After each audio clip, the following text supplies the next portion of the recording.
can do other things, everything from streaming something over the side to actually hear underwater acoustic things, to doing drone launches, to doing, well, name your thing where you can probably do it, have it done. We work with civilians. We can actually put buoys and working with our Coast Guard off the back. We can also work with civilians to do diving. We can put diving chambers and decompression chambers here. Pretty much you name it, we can put it on this deck. That's a 20-ton crane that can bring on pretty much anything we need and put it on this deck, which then can support it after that. Any questions? All right, so we're going to start our walk through the ship. And as we're going along, please, sir, and everybody else, feel free to ask whatever questions. Halifax. Second, if we bring them up, please. Watch your head and feet. So they wanted us to, a couple seconds they wanted. After you, sir. Whenever you're done. Thank you. So as we're moving through the ship, you'll see it's actually built quite open. This is, again, Quite spacious, yeah. very different from many Navy ships. Not all our Navy ships are like this, but we're built actually, again, to be a patrol ship for the military, but then also to work hand in hand with civilian organizations. So when we bring on those civilian organizations, we want them to feel somewhat less out of their environment. So we have nice clean lines, closed areas, good air conditioning, things that can help people exist aboard ship and not have to suffer through what the military expects us to for signing up with them. That being said, of course, everything else is still encased, safe. All the cables are behind the screens so that people will not be able to interfere with them too badly. So the first thing we're going to do is stop by the All Ranks cafeteria.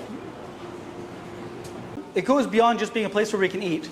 It's actually a little bit unusual for Navy ships. Again, most people, you have the officers eat different from the chiefs, eat separately from the junior members. Mm-hmm. Aboard our ship, these specific class of ship, we all eat together. Even I eat in this area myself. Exactly right. It's a big communal environment. Right. We like to get involved. It's only a crew of. So I always ask this question: how many people do you think run this ship? You saw the size of it as you're coming down the jetty?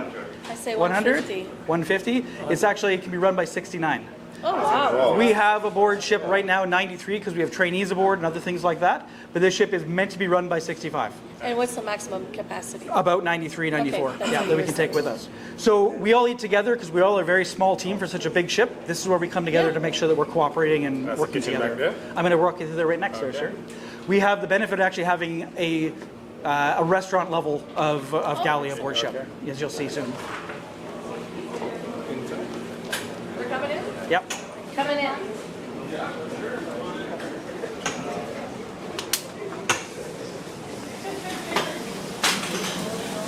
So this is our galley, sir. As you can see, everything's stainless steel, professional quality appliances. My cooks have every tool they need to help cook for 93 people and do 3 meals a day. These cooks are amazing and they do amazing work as they go through. Here's one of them right here, actually preparing our supper right now. Eric's only been in the military for 6 months. Vous venez d'où? Québec. Où à Québec? Laval, Montréal. Ah, excellent. Good. He's our newest sailor, man. So he's just a few months in and one of You're our most enjoying talented. it? Absolutely. Yes. Excellent. I won't do What is the anything else. favorite dish for the crew? Sorry? What is the favorite dish for the crew? Favorite dish here? Yes. We really like to do fish here. Cook some fish and everybody likes it. You catch your own fish? We try. We actually do catch some off the back. Nice. He makes a rainbow trout to die for. It is the best thing I've ever tasted in my entire life. Our fish tonight is with a little chimichurri here. Ah, oui. Flavors orange. It's good. We'll be back later. Yeah. We just invited ourselves. Absolutely, yes.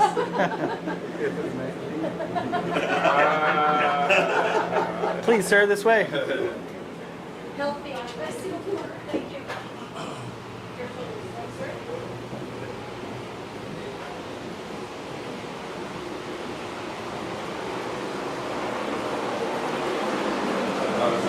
Just to get to the fire. Nice. Indeed. So aboard a ship, firefighting is 100% necessary. We're in the middle of the ocean. We have nobody to call. There's no fire departments. There's nothing that we can call upon except for ourselves. Therefore, we have everything integral to the ship. Since the days of wooden sailing ships, fire has been maybe the largest danger to be aware of. We have all the equipment necessary to take care of that.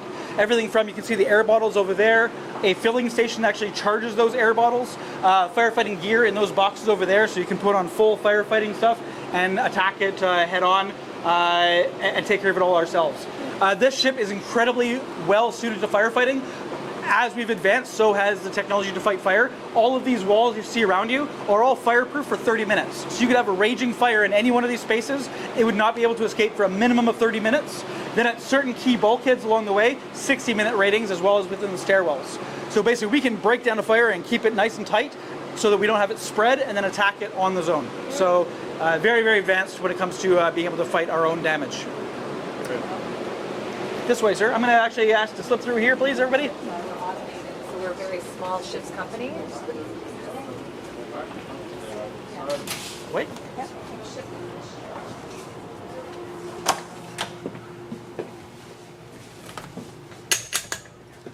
Oh, I'm going to head on up there, sir. You can hold it for a second there. Appreciate it.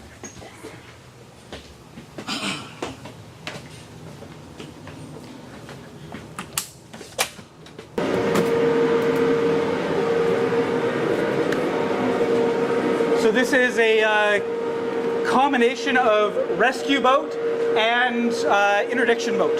So when we're down here doing anti-drug operations, this is what we actually launched to take off a boarding team and to go and actually go after the bad guys, sir, to put it too simply. How many miles go? 8 people in the boat, just sitting in the seats. How many miles go in this case? How many knots? Knots, yeah. Can do somewhere between 35 and 40 knots. Okay. These guys have faster boats. Some of them do, some of them don't. It turns into a bit of a race sometimes, that's for sure. However, we have a second boat on the other side, so we can try and pin them in. And we also have the ability to actually use air power to try and find them first, and then we can set ourselves up so they don't see us coming, and we just kind of get them. Oh. So it's tactics. Sometimes we're playing cat and mouse with them. You're absolutely right. They can be fast, and we have to try our best to try and catch them. So it's why they call us to go do it, and and it's a lot of fun sometimes. We were actually some successful. We were out there the last couple of weeks. We had some good takedowns, and we're hoping to come back again in the future. Very good. Also, it also can be used for rescuing people, so this is what we have to bring people out of the water. If that's the case, it's actually a short notice. We want to get them out of the drink when we're up north before they freeze, and when we're down here before the sharks get them. Therefore, we have to be able to launch this thing in under between 2.5 minutes. We can have this in the water. From the moment we pipe, we want the boat, everybody getting up, waking up, coming here, getting in their stuff, crane over the side, boat in the water, somewhere around 3 minutes. Wow. Yeah. Impressive. So this is a great crane. This entire thing here, it actually claws out over the water and just kind of drops in the water and we go. It's very, very advanced. We love it. Love it. Commander, you need a brigadier, you need a boat like this? This is our namesake, William Hall, with and VC because of the Victoria Cross that he won, which just so anybody who's in the crowd is not aware, the Victoria Cross is the highest battle honor that you can achieve inside the British Commonwealth honorary system. He was a Canadian, the first black man to get the VC and the first the third Canadian to get it. And he served in the British Navy to do so. He actually served in the American Navy for a short period as well. Went on to the British Navy and served an honorable service of over 30 years before coming back to Canada for the end of his life. The 4 medals he won there were for various wars that he fought with during his time in the British Navy. And I think we can all respect the fact that the challenge that he must have faced going through that era and that environment in the British Navy, he still excelled. All the stories speak of his incredible strength, his incredible professionalism, and his incredible ability to do his job. He was actually awarded Petty Officer of the Forecastle, so he was given a leadership position despite all the challenges that he must have faced because of his excellence. Some of the amazing things we've seen, we have a photo of him rescuing somebody at sea in a boat similar to the one we just saw. We have him showing him rescuing somebody else on the battlefield, and of course his actual battle where he won his big battle honor later on in his life. So he's an incredible man, and we are beyond honored to be his namesake. Pleasure. Thank you for sharing. Sure. Nice.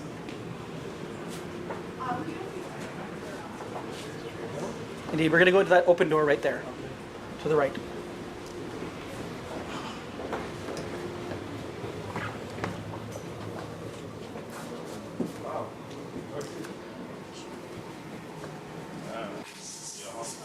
Indeed.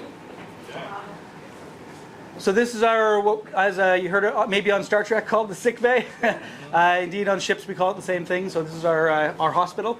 You can see how the size of it and the impressiveness of it. For only 90 people, this is actually too much. This is more than a Navy ship actually needs. Double what we actually see on a frigate with 200 people on board when they're military. Again, I want to point out again for that civilian liaison, we're actually well equipped enough that we can take like a team of 20 civilians with us up north and do like a diving operation off of an old wreck up north. It's called the Franklin expedition back in 2014, was executed, and they kind of half envisioned this ship to be able to do something like that. So we can exist in the high Arctic well away from any support networks like doctors or anybody else. And still keep anybody who's a civilian person safe aboard ship. And you do surgeries here too? Absolutely. This is a fully rated heart surgery capable suite. We can do full blood draws that can keep blood products in the fridges that we have. And if for some reason our embarked physician or the embarked medical officer can't do the work themselves, we have a video conferencing system right there. They actually can call up a doctor from ashore and they can talk them through a process. So everything that we need to actually take care of anybody who came on board, well beyond the capabilities of what you might need for a Navy ship. Any questions? This is one of our favorite spaces. It's great. We're going to actually, I think, go that way. Yeah. We have to use it often, but not because of surgery or anything of that. Just anything from a splinter to IVs to anything else we need, seasickness, anything like that. 100%. We're going to have those set of stairs right there, sir. Going up the stairs, Cox, if you want to lead the way.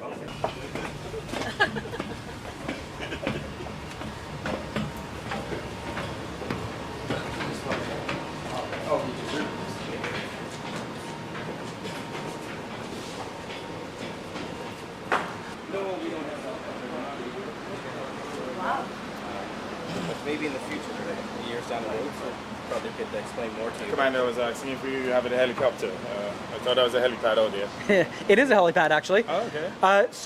And this hangar is capable of taking the standard Royal Canadian Navy helicopter, which is called the Cyclone. It is one of the largest helicopters currently afloat on any class of ship at sea. Therefore, this hangar, being able to carry that one, could carry pretty much any other one as well. As long as you can fold its blades and fold its tail and bring it inside, this ship can carry it. That helicopter pad can take 99% of the helicopters that are capable of being used aboard a ship these days. Right now, the third of the class of ship, called the Max Bernays, is right now operating with helicopters off of the coast of Victoria. They took an air department and one of our Cyclones down to an exercise called RIMPAC, which happens on the Pacific coast around Hawaii. They embarked a helicopter, took them down and operated off the coast throughout the exercise. Unfortunately, we're the fourth of the class yet, so we haven't yet got our conversion done. So while we're capable of carrying a helicopter, we are missing a couple of key components, not the least of which is this system right below this mat here, which is the cable that would let us draw the helicopter inside the hangar and actually let us store it. So without those couple of small mechanical things and tools, we have to unfortunately wait till next year before we can embark our helicopter for the first time. Meanwhile, we use our hangar for working out. So this is our second gym, and so you'll see all these different things, the AstroTurf we have out there. We use basically, this is our big gray beach to work out while we're at sea. I'm going to sample your gym. Yeah. Just small sample. That's it. Small sample, yeah, that's it. Any questions at all from what you're seeing around? Good so far. Yeah. Great. Pleasure. Back through the other door. Very impressive. Going back through there, Axo. I agree, Max. Ma'am? Sorry, I'll go on the street. So if I can, I'll take a look for one. It's one of the key streets that is actually in Halifax. Yeah. For us, of course, we're not named after a place. So what we did is we actually took the 53 historic black communities of Nova Scotia, because that's who we're named after, took all of those communities and converted them to street signs. Wow. So Shelburne is one of those communities that we've now made into a street sign to honor the places that the people who are connected to our namesake have lived in the past. So Middleton would be one too. So Middleton, and we've basically spread them throughout the ship, so their connection to that Impressive. person is throughout the ship. If everyone wants to take a look in here, this is what we call our wardroom. It's where the officers hang out. It's like their living room. After you, sir. I like your saying, loose lips.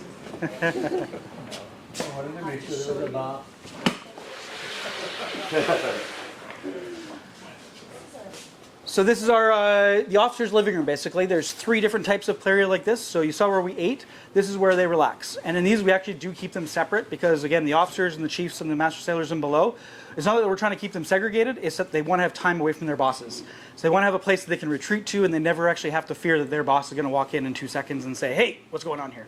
So, and this is where the officers don't have to be on anymore. They can kind of just relax and chill out and not have to be the formal, I am in charge kind of person. Right. It's actually so much so that I have to be invited in. Even this is like the one space, or those 3 spaces are the spaces I don't go into as the captain unless I'm formally invited. Now, if I really wanted to, I could. But, you know, I just don't. I really just don't. It's protocol, right? It's protocol, exactly right.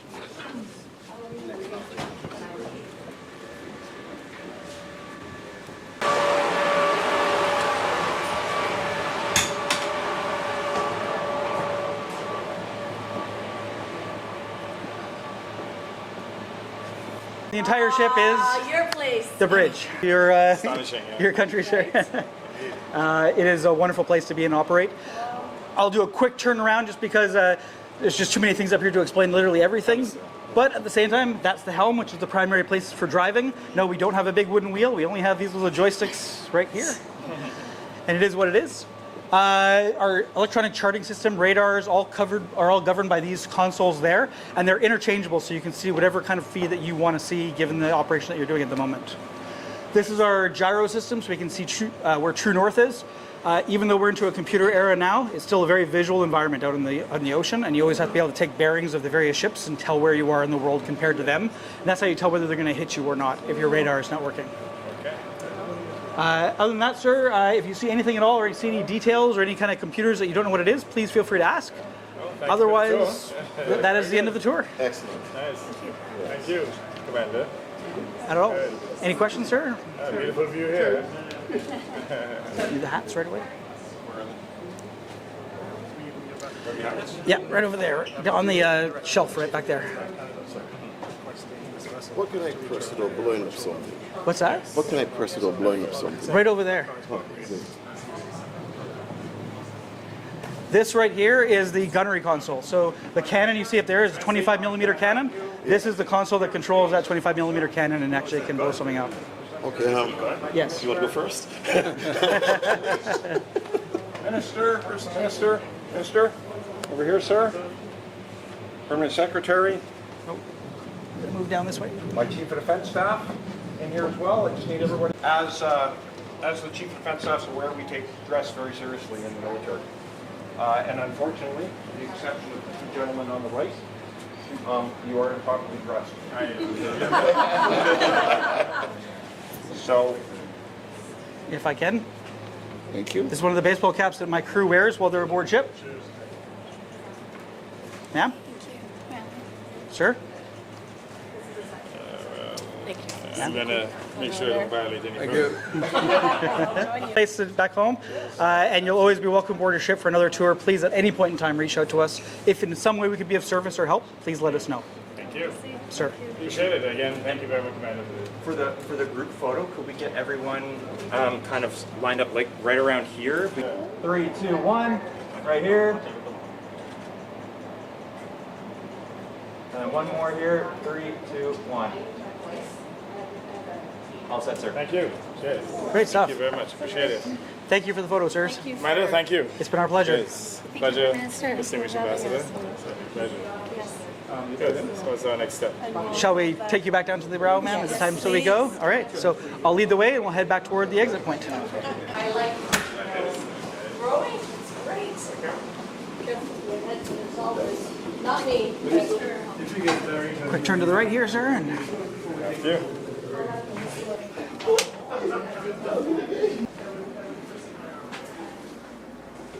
Landscape here. Saying it's significant.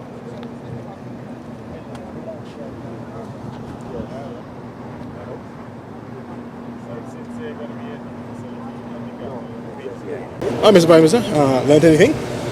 Yeah, well, we just had a tour of the William Hall Canadian ship, and we were very happy with the tour. Quite impressive ship, and we observed the facilities, including the onboard hospital, In fact, it's given me some ideas to how we can do remote medicine at Mount St. John. In that, what is necessary is for us to have the medical facilities, and we can always get the expertise from abroad online. That is precisely what they do here, because they're not able to accommodate a specialist for every event. So that is something we hope to replicate at Mount St. John. But generally speaking, the ship is here to assist us with our maritime surveillance during the hosting of the OSM conference. And we have also made a request for them to join us when we host the CHOGM next year. That will be even more important in that we'll be hosting over 50 heads within the Commonwealth. And obviously security will be paramount. The King himself, to King Charles, life spare, all goes well, he will also be here. So we're hoping that we can get this ship, as well as maybe an additional two or so from the United States, to help us to provide the supporting maritime surveillance. Plus we're hoping that by then too that we will literally get our own platform. We're trying to get a 65-foot vessel, and the United States has agreed to assist us. So we're hoping that that can be delivered in time for the CHOGM. But in any event, even if we don't have our own vessel, we'll be asking for some technical support from the United States and Canada to ensure that the conference can proceed in a very safe environment. The William Hall has been instrumental in drug interdiction as well. Indeed. They've been in the region, and they said that they have actually made a number of successful interventions. And again, we have to secure our marine space from these individuals who are involved in trading narcotics. Clearly, we lack the capacity, and giving us this kind of support is absolutely important to keep our maritime borders secured and free of these individuals who are involved in the illicit drug trade. Finally, Canada and Antigua and Barbuda's relationship. Excellent. We've had very strong relations dating back decades. Canada has helped Antigua and Barbuda to build capacity in many areas. In the areas of infrastructure, so for example, the initial iteration of the BC Bird International Airport was actually funded by Canada. They helped us in the past to build out a few secondary schools. And even most recently, or not necessarily most, but more recently, when we had a disaster in Barbuda, when Hurricane Irma devastated Barbuda, Canada made a grant of $3 million Canadian to help us with the post-construction recovery. So Canada has been standing with us, and we are seeking to now strengthen the bilateral relationship. We're hoping too that we will see increased trade and even more people-to-people exchanges. You probably will be aware that we have a few thousand Antiguans and Barbudans and their offspring living in Canada, and we have had very strong bilateral relations. In fact, we are very grateful too that Canada would have relaxed the visa requirement and introduce an ETA instead. And one of the requests we'll be making from the Canadian officials who are present at this OAS conference is for them to have more visits to do the biometrics to preclude Antiguans and Barbudans having to travel to Trinidad in order to get a visa. So again, a very good relationship, and one that continues to rise to new heights, and we will do all we can to continue to nurture this relationship. Prime Minister, thank you. Thank you.